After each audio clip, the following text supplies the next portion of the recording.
Bonjour les amis, hello ma beautiful people, j'espère que vous allez bien.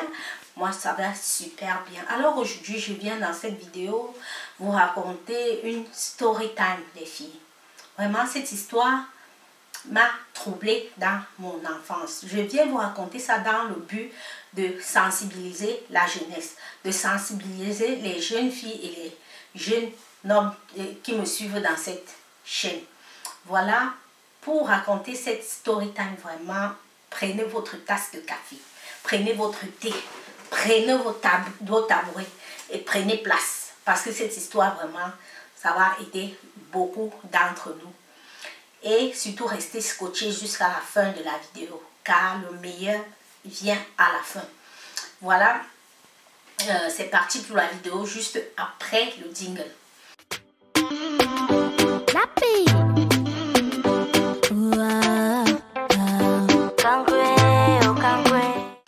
Alors, quand j'avais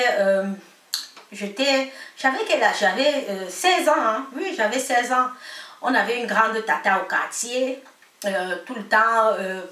Vous connaissez au Cameroun, là, quand il y a des grandes filles au quartier, nous tous, on les appelait les tatas, on les respectait, on les donnait tout l'amour et tout le respect du monde. Voilà, alors, une de ces tatas-là avait un homme à qui elle nous avait présenté comme son fiancé. Nous, on était petits, on savait que c'est quoi. Nous, on savait seulement que c'est son mari qui vont se marier un jour et que nous, on sera les demoiselles d'honneur au mariage. Donc, c'est comme ça que la tata nous avait dit que quand elle va se marier, nous, on sera les demoiselles d'honneur au mariage. Donc, on respectait la tata, là, nous tous, on avait peur d'elle. On la donnait vraiment le café, quoi. Le respect qu'elle mérite. Voilà, alors... il paraît que, bon, ça c'est les hommes dits du quartier, et moi je la connais pas quoi, c'est le Congossa du quartier qu'on écoutait aussi, ça partait de bouche à oreille, si tu restais chez nous, ça vient tomber dans tes oreilles. Donc, voilà alors l'histoire qui s'est passée. La tata elle a été fiancée avec le gars pendant environ 7 ans. Et il paraît qu'elle connaissait le gars, mais le gars ne voulait pas, dès le début de sa rencontre avec lui, la présenter à sa famille. L'histoire qui s'est passée, c'est quoi? C'est que le gars, je ne sais pas comment dire, je ne sais pas si le gars avait juste honte de présenter la fille à sa famille, mais il avait présenté la fille à ses quelques amis là. Comme on dit que l'amour nous rend fous, l'amour, on ne peut pas contrôler vraiment ce que c'est que l'amour, quoi. Donc la fille est restée avec le gars pendant 7 ans.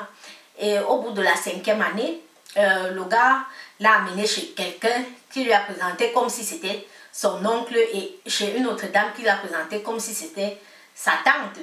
Donc la fille était contente que non, il m'a quand même présenté à 2 membres de sa famille, puisqu'il disait à la fille tout le temps que ses parents sont dans son village là-bas, parce que le gars c'était un gars qui sortait d'une autre ville, quoi, d'un autre village, pardon. C'était un gars qui sortait d'un autre village et son village était vraiment loin par rapport à la ville où nous on habitait. Voilà, alors que le gars refusait toujours d'amener la fille voir même ses parents, ses propres parents, quoi. Mais un jour, comme le gars avait un comptoir au marché où il faisait son petit commerce, voilà, alors un jour ce qui s'est passé, c'est que la fille arrive dans, au comptoir du gars où le gars faisait son commerce. On dit à la fille que le gars a voyagé, c'est les voisins de son comptoir là qui disaient que le gars a voyagé. Il paraît qu'il est parti dans son village et qu'il va revenir dans 1 semaine. Il a voyagé, il n'a pas dit à la fille qui voyageait et où il partait. Donc, et quand elle appelait au téléphone, vous savez, avant, les téléphones n'étaient pas comme maintenant, tout le monde a un téléphone Android et tout, que tu peux même repérer quelqu'un à partir d'où la personne est. Voilà, la fille essayait de joindre le gars pendant plusieurs heures, chaque jour. Le gars ne répondait pas. Le numéro du téléphone fixe même qu'il avait donné, que c'est le téléphone de son oncle, ça sonnait aussi là-bas. Est-ce que l'oncle aussi répondait au téléphone? Même la tante, est-ce que la tante répondait aussi au téléphone? Devinez ce qui s'est passé, les filles. Le gars ne répondait pas. La famille ne répondait pas. Sa tante, son oncle, personne ne répondait au téléphone. Voilà, la fille s'est donc dit que, ok, comme le gars se comporte comme ça, bon, je vais juste attendre qu'il rentre. Mais elle avait peur dans son cœur que hey, peut-être il a eu un accident ou bien il est mort quelque part ou on l'a agressé. Donc, elle avait peur dans son cœur, quoi. Elle est venue, elle racontait aux gens, à ses copines au quartier que, comme vous voyez là, mon gars a disparu, ça fait une semaine, on ne connaît pas où il est. La surprise, les gars. Prenez bien votre tasse de thé et buvez. Buvez une bonne gorgée parce que ce qui arrive là, c'est une histoire vraiment, c'est un truc vraiment. Devinez où le gars était. Devinez, devinez. Je vous donne 5 secondes pour deviner. Tac, tac, tac, tac, tac, tac, tac, tac, tac. Le gars était où? Dans son village. Pour faire quoi? Je vous dirai à la fin. Voilà que après ça, le gars est revenu de son village. Il a continué le story love avec la fille, quoi. Ils étaient toujours ensemble, collés. La fille a pardonné tout ce qui s'est passé. Une deuxième fois encore, le gars a fait la même chose. Il a encore disparu. Le tout là, il a fait 2 semaines. Il n'a pas donné les nouvelles à la fille. Il était où? Dans son village toujours. Après, le gars est revenu. Le gars est venu jusqu'à, il a promis, parce qu'il a vu que la fille était là trop fâchée et il se disait que la fille va le lâcher, quoi. Et comme la fille sortait d'une famille quand même assez aisée, et puis le gars était d'une famille qui n'était pas trop aisée, quoi. Bon, je ne sais pas si le gars était complexé par rapport à ça, que la fille a les moyens plus que lui. Je ne sais pas si c'était ça qui complexait le gars, vraiment, je ne saurais vous dire. Mais le problème avec la fille, c'est que la fille aussi n'avait pas confiance en elle-même parce qu'elle se disait que, comme elle avait un peu le poids, elle se disait que le gars, voilà l'amour de sa vie, quoi, qu'avec lui, tout est, elle a trouvé l'amour de sa vie, qu'elle n'a plus besoin de faire même le sport, de maigrir un peu et tout. Elle était là comme ça, elle s'est laissée aller toujours avec la nourriture et autres. Donc elle avait un peu les formes comme une vraie femme africaine, là, mais elle avait un peu le poids, vous voyez, un peu, avec un derrière un jarre, un botchon un jarre, le devant un jarre. Donc le balcon qui parle là, donc c'est comme ça qu'elle était. Avec la forme comme ça, tu vois, non? C'est comme ça qu'elle était. Alors, quand le gars a compris ça, mais la fille était complexée aussi parce que la fille était grasse. Elle se disait que si le gars la laisse tomber, elle ne va plus jamais trouver un autre gars comme celui-là. Mais pour dire vrai, le gars c'était quand même un gars qui était quand même un peu beau, quoi. Il était quand même un peu classe. Donc, quand la fille voyait le gars là, elle se disait que non, c'est mon terminus là-bas. Et la fille, ce qu'elle faisait, c'est quoi? Quand on faisait à manger chez eux à la maison, il y avait même déjà l'assiette du gars, il y a le combo du gars que chaque fois elle portait la nourriture de la maison, elle partait donner au gars. Quand il y avait les choses qui arrivaient chez eux, parce que ses parents étaient les hommes d'affaires, ils faisaient les conteneurs, les machins, ils chargeaient. La fille volait même les trucs. Quand tu aimes un homme là, la fille volait même les tapis, elle volait les assiettes, elle volait les machins, elle partait meubler la maison du gars avec. Elle partait meubler parce qu'elle se disait que ok, c'est notre maison, donc demain aussi moi je vais vivre là-bas dedans. Pourtant elle était en train de nourrir. Nourrir qui? Elle nourrissait qui? Ah, devinez. Elle nourrissait un oiseau qui avait déjà sa poule qu'il allait porter ailleurs. Donc c'était comme ça. L'histoire que la fille ne faisait que nourrir le gars. Elle nourrissait le gars. Et puis le gars aussi nourrissait la fille d'espoir. Puisque le gars était même venu chez eux. Il a fait le toquet-porte. Quand il a fait le toquet-porte comme ça, n'est-ce pas, maintenant la fille dormait chez eux 2 jours. Elle n'est pas dormie chez le gars 3 jours. Elle dormait chez eux 2 jours parce que les parents étaient d'accord que c'est son fiancé. Ils vont encore faire comment? Et comme la fille était aussi, elle avait déjà dans les 24-25 ans, les parents se sont dit ok, si elle est venue nous présenter que c'est son fiancé, malgré qu'il n'a pas assez, ils vont se débrouiller ensemble pour chercher. Donc les parents de la fille étaient vraiment les gens de bonne moralité, quoi. Mais le gars jouait à double jeu. Il avait sa fiancée que ses parents avaient cherché. Elle était au village. Donc pendant qu'il avait, quand la première fois qu'il était parti faire une semaine au village là, c'était pour aller faire le toquet-porte et demander la main de la fille que ses parents avaient cherché. Ouais, non? Après, maintenant, la deuxième fois, quand il est encore reparti au village, le tout là, c'était pour faire quoi? Mettre la bague à la fille. Il est parti encore au village, il a mis la bague jusqu'à ce qu'ils se sont mariés. Après, il est revenu maintenant dans la ville. Et pendant ce temps, avec la fille qui était au quartier, la grande tata du quartier, il paraît qu'elle avait déjà les sentiments que quelque chose se passe. Pourquoi le gars cache, pourquoi le gars ne veut jamais l'amener dans son village aussi pour qu'elle fasse connaissance de son père et sa mère, de ses frères et sœurs. Le gars cachait, il prenait seulement les gens comme ça, il lui disait que c'est après même qu'elle a su que ces gens-là qui la présentaient là, c'était même pas son oncle ni sa tante. Elle s'est donc posé la question de savoir que mais je suis avec le gars depuis 7 ans, mais pourquoi il peut me faire les choses comme ça? Il m'a demandé un mariage, j'ai accepté, j'ai refusé même les gars qui avaient les moyens plus que lui, pour lui. J'ai refusé les gens même qui étaient même de mon village pour lui. Et pourquoi il me fait donc les trucs comme ça? Donc ça a traumatisé la fille. Alors, le gars est encore venu, un bon parleur, je ne sais pas s'il avait les grimba ou s'il mettait quoi dans sa bouche pour parler à la fille, pour que la fille accepte tout ce qu'il disait. Ou bien, quand on dit souvent que quand l'amour nous tient là, on ne réfléchit plus. I don't know. Je ne sais pas moi. Donc, c'est comme ça que le gars est revenu encore à Yaoundé. Il a encore demandé pardon à la fille qu'il ne va plus jamais voyager sans lui dire au revoir et tout, et tout, et tout. Il a même maintenant demandé la main de la fille en mariage. Maintenant, il est même venu jusqu'à dire qu'il allait faire la dot. Donc, tu vois, comme on était les voisins au quartier, la mère de la fille est venue dire à ma mère.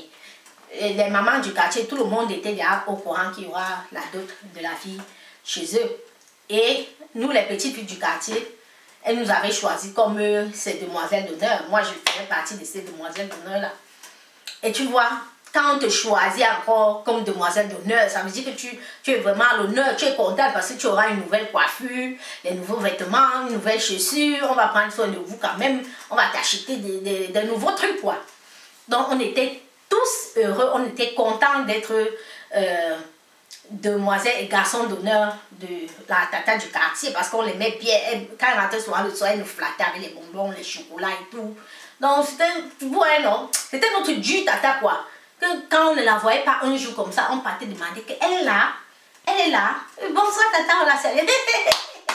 Da tata de tata, t'as dit tata de ouais. Donc, ouais, le genre, non, on était tellement contente de la voir. Tout le monde, même les petits gars du quartier, tout le monde était fan d'elle, quoi, parce qu'elle était aussi très gentille. Voilà, donc, le jour de la dot, non, je ne commence pas par le jour de la dot. 2 jours avant la dot, les parents de la fille sont quittés du village.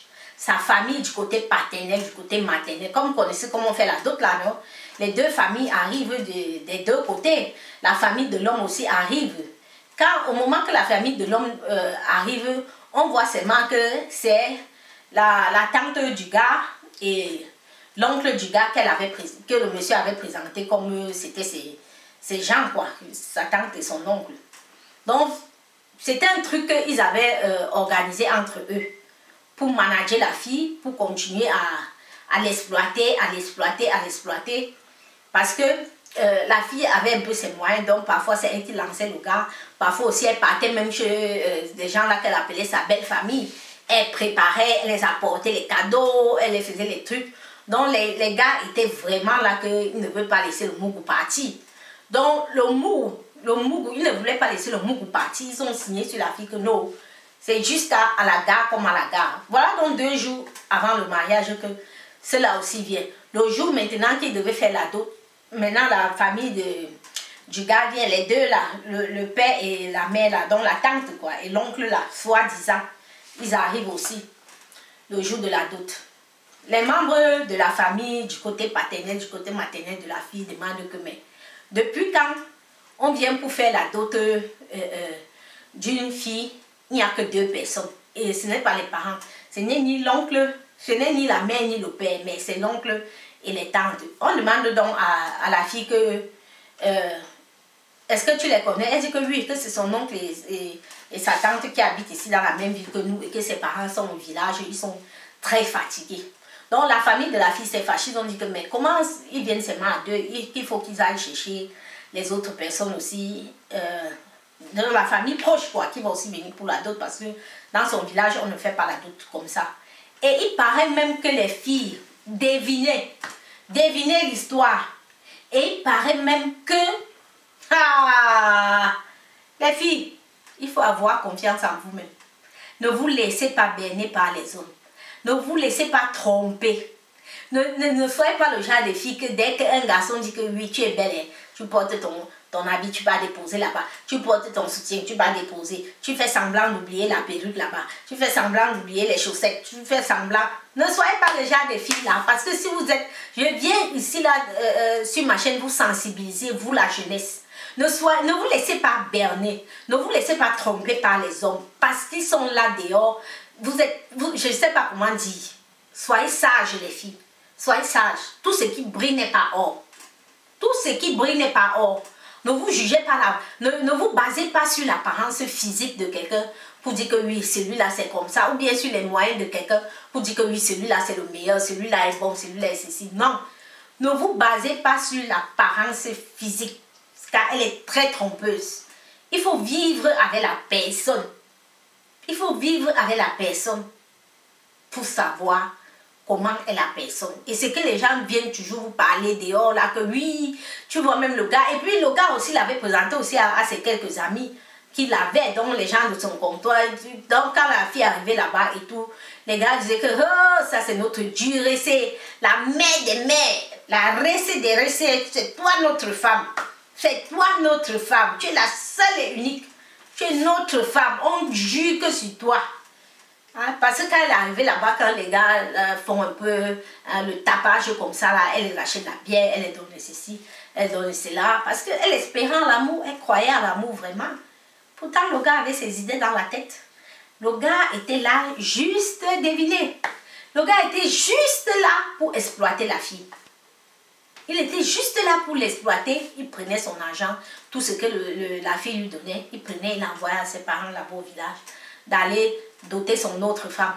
Et vous savez même ce qui s'est passé. Quand l'histoire donc c'est à Tchakala comme ça que tout est bolé, c'est là qu'on apprend que même l'argent que le gars avait dit qu'il devait venir la doter avec là, il avait pris l'argent là à elle. Donc c'est elle-même qui voulait se doter. Vous voyez ce que je veux dire, non? Elle a pris l'argent que la famille avait demandé, la liste, elle a acheté avec le gars. Elle a donné encore l'argent que la famille avait dit qu'il doit donner ça au père, à la mère, aux tantes et tout. Elle a porté tout. Elle a fait un bon cap comme ça. Tac, tac. Elle a donné le cap là au gars. Là. Que prends, je vais me doter avec. Vous avez déjà vu ça, les filles? Une propre fille se dote. Une propre fille se dote. Donc, maintenant, quand l'histoire l'a chauffé au quartier aussi, c'est que c'est venu tomber aussi dans nos oreilles. Donc, un jour, alors, ma mère nous appelle. Elle dit que vous êtes des filles. Oh. L'histoire que j'ai appris chez la voisine, là, vraiment, ne faites jamais ça dans vos vies. Parce que ça, c'est la malchance que vous avez signée à jamais. Si un jour vous prenez votre argent, vous donnez à un homme pour vous doter, c'est que vous êtes en train de vous doter vous-même. Et votre mari ne va pas marcher parce que la famille n'a pas mangé comme ça devait être. Donc, ne faites jamais ce genre de choses. Prenez votre argent, vous donnez à un homme d'aller vous doter avec. Non, ne faites pas ça. Même si l'homme n'a pas beaucoup d'argent, vous pouvez dire à l'homme que, ok, comme tu n'as pas beaucoup d'argent maintenant, donne le peu que tu as. Le reste, tu vas donner après. Mais ne prenez pas votre argent pour aller vous donner avec. Ou bien vous laissez la dot là. Vous laissez la dot là tomber. Au lieu de prendre votre argent pour aller vous donner. Parce que c'est le dos. C'est la malchance comme ça que vous êtes en train de mettre sur vos têtes. Voilà ce qui s'est passé dans les films. Maintenant, l'argent de la dot qu'elle avait donné au gars d'aller la doter avec. Le gars a plutôt pris l'argent là. Il est parti marier l'autre fille là dans son village avec. À l'heure où je vous parle là les filles, le gars a disparu. Jusqu'aujourd'hui, ils ne savent pas où le gars est passé. La famille de la fille ne sait pas où le gars est passé. Même la fille elle-même, elle ne sait pas où le gars est passé. Ce sont toujours ses voisins du comptoir là qui avaient dit à la fille que non, il est marié. Hein. Donc quand, le jour qu'il avait dit qu'il va faire ta dot là, c'est le jour là qu'il t'a fui. Parce que à la dot, quand on attendait que le gars vienne, bon non, j'ai même sauté une partie parce que à la dot, Voilà, ils avaient rendez-vous à l'église pour signer les... Parce qu'ils avaient déjà fait la doctrine. C'était un mariage qui devait aussi se marier à l'église. Ils avaient déjà fait même la doctrine. Maintenant, ils attendaient juste le prêtre pour que le prêtre conclue la dernière messe, les dernières préparations du mariage. Voilà maintenant lors des dernières préparations du mariage là que la fille part à la messe, elle attend le gars. Elle attend le gars, elle attend le gars, nada. Elle attend le gars, niet. Elle attend le gars ne vient pas. Elle rentre, elle a attendu le gars plus de 3 heures. Le prêtre même était fâché. Le prêtre a dit que non, comme tu vois là, il n'est pas venu. Je ne pense pas qu'il va encore venir aujourd'hui. Mais le prêtre, pour la consoler, lui a seulement dit qu'il faut rentrer à la maison. Quand il va revenir, vous allez revenir ensemble pour qu'on clôture ça. Voilà qu'elle rentre chez eux le soir, non? Tous les parents étaient là, sa famille, les amis, les gens qu'elle avait déjà dit. Et vous savez que maintenant, quand on dit qu'on fait... Bon, la fille, bon, c'est les gens qui avaient les moyens, donc ils avaient même sorti les ensembles, les tissus pagne et tout, dont les gens avaient cousu. C'était chaud pour le mariage. Voilà, maintenant, pour tout conclure, le gars, le jour de la dot, on cherche le gars du matin au soir, le gars ne vient pas. On appelle, le gars ne répond pas. La fille téléphone, elle dit tout, le gars ne répond pas. Son soi-disant oncle et sa tante qui étaient là aussi, eux aussi ils appellent. Le gars ne répond pas au téléphone. Il ne répond pas, il ne répond pas. Il est en train de se marier dans son village avec la femme que les parents ont choisie pour lui. Donc, les filles, si je suis là pour vous raconter cette histoire vraiment, c'est juste pour vous sensibiliser. Et c'est juste pour vous dire que tout ce qui brille n'est pas or. Il faut avoir confiance en vous. La morale de l'histoire, c'est le manque de confiance.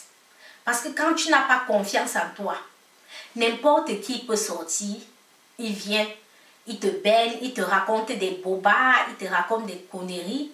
Comme tu es aveuglé par l'amour et il voit dans tes yeux. Et il se permet de faire avec toi tout ce qu'il veut. Parce que cette fille, ce n'était pas une fille moche, mais comme elle avait le poids, elle n'avait pas confiance en elle qu'un autre gars peut l'aimer avec son poids. Parce que ce n'est pas tout le monde qui aime les squelettes. Ce n'est pas tout le monde qui aime les os. Il y a les gars qui aiment la viande, les formes, les bochons. Il y a les gars qui aiment ça. Ce n'est pas tout le monde qui... Hein, tu vois. Voilà donc ce qui s'est passé. Parce que la fille n'avait pas confiance en elle-même.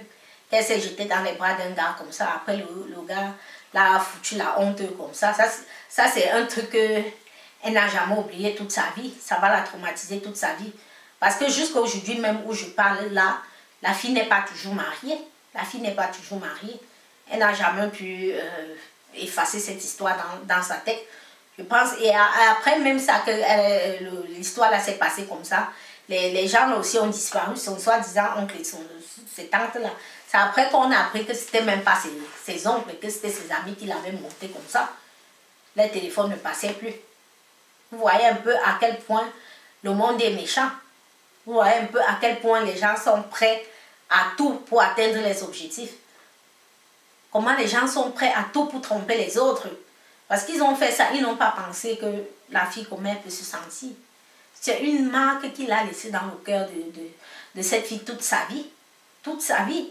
Et après lui, elle n'a plus jamais eu quelqu'un d'autre jusqu'à elle a accepté de se marier avec. Parce que maintenant, elle a été traumatisée, elle a été choquée. Je pense que même son histoire là, elle doit même voir un psychologue pour en parler, pour que le psychologue lui donne les solutions pour pouvoir effacer le gars dans sa tête. Les filles, mes jeunes sœurs qui me suivaient ici, vraiment faites attention. Faites attention. Ne soyez pas le genre de filles que on va vous tromper pour un oui, pour un non. Ne vous laissez pas berner. Soyez attentifs. Soyez attentifs. Il faut aimer. Aimer avec le cœur. Aimer avec les yeux. Aimer aussi avec sa tête. Ta tête doit fonctionner. Parce qu'il y a des choses que quand on te fait, tu dois aussi montrer que non. Alors là, je dis non. Et il faut avoir les limites. Il faut avoir les limites, je dis les filles. Quand à un moment ça ne va pas, il faut taper les mains sur la table et dire stop. Off is off. Basta. Vous n'êtes pas les déchets. Que tu sois grande, que tu sois courte, que tu sois mince, que tu sois corpulente, ne te laisse pas berner. Il faut enlever tes complexes de ta tête. Il faut enlever ces complexes de ta tête parce que c'est parfois ça qui nous induit en erreur. C'est parfois ça qui fait qu'on tombe dans les erreurs qui gâchent nos vies. C'est parfois ça qui fait que on reste dans le passé, on n'avance pas, on est bloqué. On est bloqué par rapport à certaines situations, par rapport aux histoires, à certaines histoires qu'on a vécues, les filles. Je viens vous raconter cette histoire ici vraiment à cœur ouvert pour vous sensibiliser. Faites attention, soyez prudente, aimez avec le cœur, les yeux et le cerveau, le cerveau. Réfléchissez avant de vous lancer. Réfléchissez avant de faire ce que vous voulez faire par amour. C'était ça la morale de cette petite histoire que je voudrais partager avec vous ici. Le mariage n'est pas une fin en soi. Le mariage n'est pas une priorité. Le mariage ne va pas être comme une obsession. Ce n'est pas parce que toutes tes copines se sont mariées que toi aussi tu dois automatiquement te marier parce qu'elles se sont mariées. Et même quand elles se sont mariées, là, tu n'es pas sûr que ce qu'elles viennent te dire, qu'elles vivent dans leur mariage, là, c'est la vérité. Parce que c'est les toits des maisons qui cachent beaucoup de choses. Les filles, faites attention. Faites attention. Et dites-vous toujours que les problèmes, ce sont les épices de la vie. Les problèmes, ce sont les épices de la vie. Si il n'y a pas de problème, il n'y a pas ce genre d'histoire que quelqu'un va venir vous raconter comme ça à cœur ouvert pour vous tirer les oreilles, pour attirer votre attention. Vous n'allez jamais comprendre vraiment ce que c'est que la vie. Tout n'est pas rose comme on voit autour de nous là. Comme les médias veulent nous faire croire que tout est bien, tout est bien. Non, tout n'est pas comme ça les filles. Faites attention. N'allez pas vous donner au gars n'importe comment. Réfléchissez avant d'y aller. Et sachez que chaque arbre produit à sa saison. Chaque fruit mûrit en sa saison. Tu n'es pas Pierre, tu n'es pas Paul. Regardez même les doigts de la main. Vous voyez, non? Les doigts de la main n'ont pas la même taille. Si les doigts de la main avaient la même taille, ça allait avoir tous la même utilité. Et ça n'allait pas être bien.